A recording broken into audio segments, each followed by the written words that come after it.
අපි ඊළඟ ප්‍රශ්නෙට යමු. ඊළඟ ප්‍රශ්නේ 2004 වල ඒප්‍රිල්. True or false? හරි වැරදි අහන්නේ. A. Hydrochlorothiazide for treatment of hypertension is recommended in low doses. හරි. දැන් අපි මේ ප්‍රශ්නේ කොටස් වලට කඩාගමු. එතකොට අපිට ලේසියෙන් මේකට ආන්සර් එක හොයාගන්න. Hydrochlorothiazide for treatment of hypertension.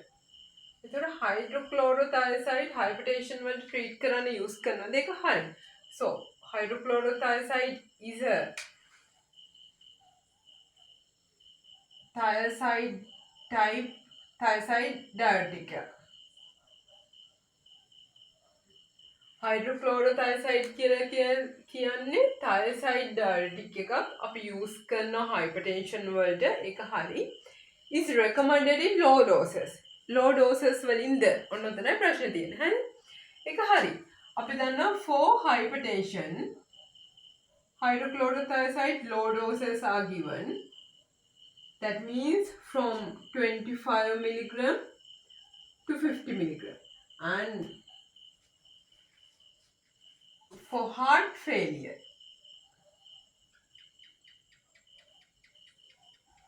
high doses are given.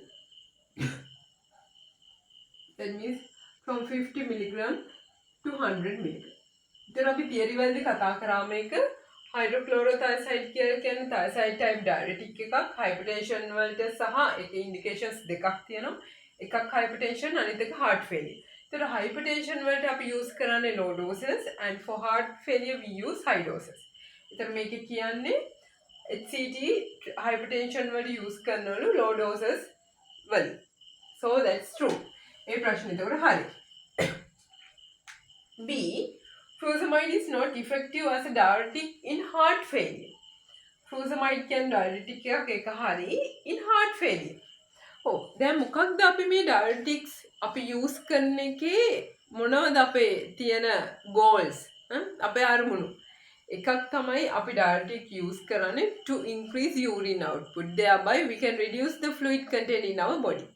ඒතර අපේ diuretics අපි පාවිච්චි කරන එකේ ප්‍රධාන අරමුණ තමයි urine output එක වැඩි වෙලා අපේ ඇඟේ තියෙන තරල ප්‍රමාණය අඩු කරන්න. ඒ තරල ප්‍රමාණය අඩු කරාම ඒක අධික රුධිර පීඩනය අඩු වෙනවා. ඒ වගේම තමයි heart එකට කරන්න තියෙන work load එක අඩු වෙනවා. එහෙනම් furosemide කියලා කියන්නේ loop diuretic එකක්. ගත්තයින් පස්සේ වෙන්නේ මොකක්ද? fluid content එක අපේ ඇඟේ තියෙන fluid level එක අඩු වෙනවා. urine output එක වැඩි කරලා එතකොට ඒ fluid content එක fluid level එක අඩු කරනවා කියන්නේ ඒක අපිට වැදගත් වෙනවා heart failure වලදී. අයි heart failure තියෙන patient එක. So what's heart failure? Heart failure is the inability of the heart to pump blood according to the body's necessity. අපේ ශරීරයේ අවශ්‍යතාවයට අනුව රුධිරය පම්ප් කිරීමෙන් නොහැකියාව තමයි අපි heart failure කියලා කියන්නේ. එතකොට එහෙම නොහැකි patient කෙනෙකුට අපේ ඇඟේ තියෙන තරල ප්‍රමාණය වැඩි නම් එයාට heart failure තියෙනවා නම් එයාට ඒ heart එකට හැකියාවක් නැහැ ඒ අදාළ තරල ප්‍රමාණය හරියට පම්ප් කරන්න. ඒක නිසා අපි heart failure තියෙන patients වලට මොකක්ද කරන්නේ? cardiac output එක අඩු කරගන්න, cardiac workload එක අඩු කරගන්න furosemide වගේ diuretics දෙනවා to reduce the cardiac output by increasing urine output. එතකොට මේක not effective කියලා තියෙන්නේ. not effective කියන එක වැරදි. effective. C. Spironolactone should not be used together with furosemide.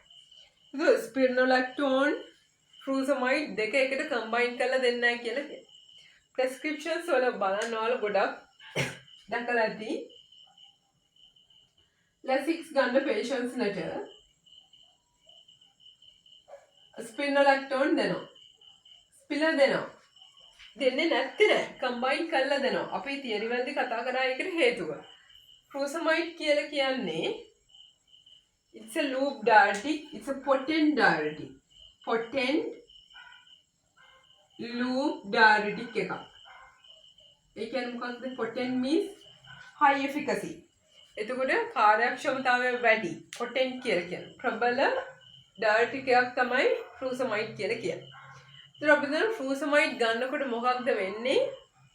furosemide වලින් කොහොමද urine output එක වැඩි කරන්නේ? ඒක අපි කතා කරා. දැන් අපේ හෙල්ලේ පුඩුවේ රුක්කාණුවක හෙල්ලේ පුඩුවේ sodium මේ විදියට blood vessels තියෙනවනේ. blood vessels වලින් sodium reabsorb කරනවා. එතකොට furosemide නැත්නම් loop diuretics ගත්තට පස්සේ වෙන්නේ මොකක්ද? මේ sodium reabsorption එක අඩු වෙනවා. මෙයා sodium reabsorption එක අඩු වෙනවා. ඒ කියන්නේ මේ ගුච්චිකාවෙන් පෙරෙන තරලයෙන් රුධිරයට sodium උරා ගැනීම ප්‍රතිශෝෂණය අඩු කරනවා. එතකොට sodium රුධිරයට උරා ගන්නවා අඩු වෙනවා කියලා කියන්නේ මේ තරලයේ තියෙන sodium ප්‍රමාණය වැඩි වෙනවා. දැන් තරලය කියන්නේ අන්තිමට මේක output එක urine වල. එතකොට urine වල sodium ප්‍රමාණය වැඩි වෙනවා.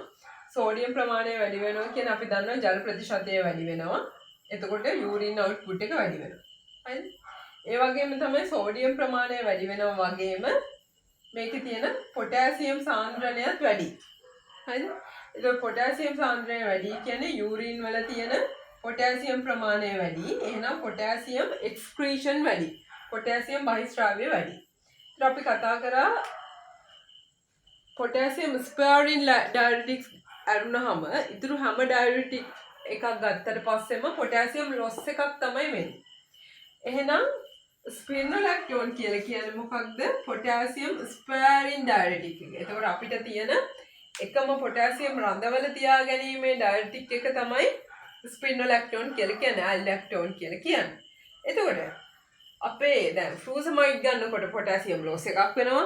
ඒ potassium loss එක අපිට recover කරන්න පුළුවන් spironolactone අනුව. එහෙනම් මේක not be used කියන එක නෙවෙයි, මේක තමයි combination එක. හරි?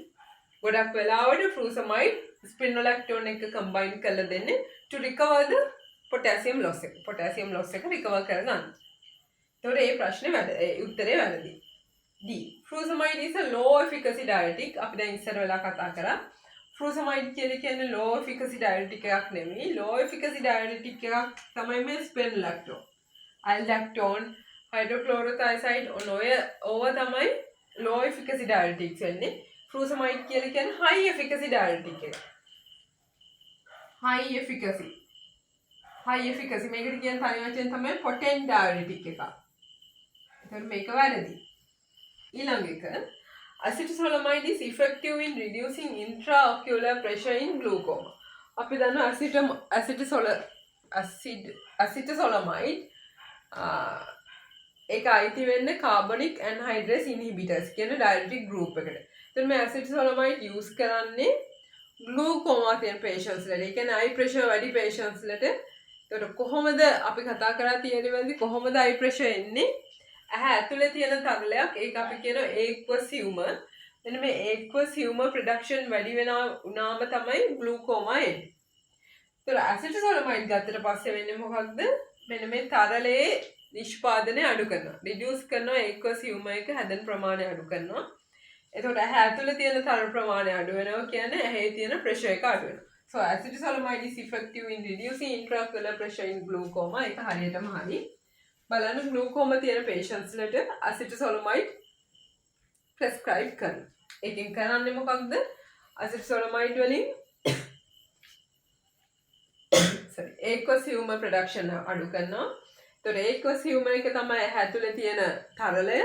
ඒ තරලයේ නිෂ්පාදනය අඩු කරනවා කියන්නේ ඇහැ ඇතුලේ තියෙන pressure එක, eye pressure එක අඩු වෙනවා. ඒක නිසා තමයි glaucoma තියෙන patients වලට acetosolamide use කරන්නේ. එතකොට බලන්න දැන් මේ 2004 paper එකේ අපු පළවෙනි එක ප්‍රශ්නයක් මේ cardiovascular system එකේ ඇත්තටම ගොඩක් සරලයි. අපි හරියට theory ටික අපි ඉගෙන ගන්නවා නම් to the point theory ටික ඉගෙන ගන්නවා නම් මේ ප්‍රශ්න කියන්නේ ඇත්තටම අමාරු ප්‍රශ්න නෙවෙයි. හරි. අපි ඊළඟ ප්‍රශ්නෙට යමු.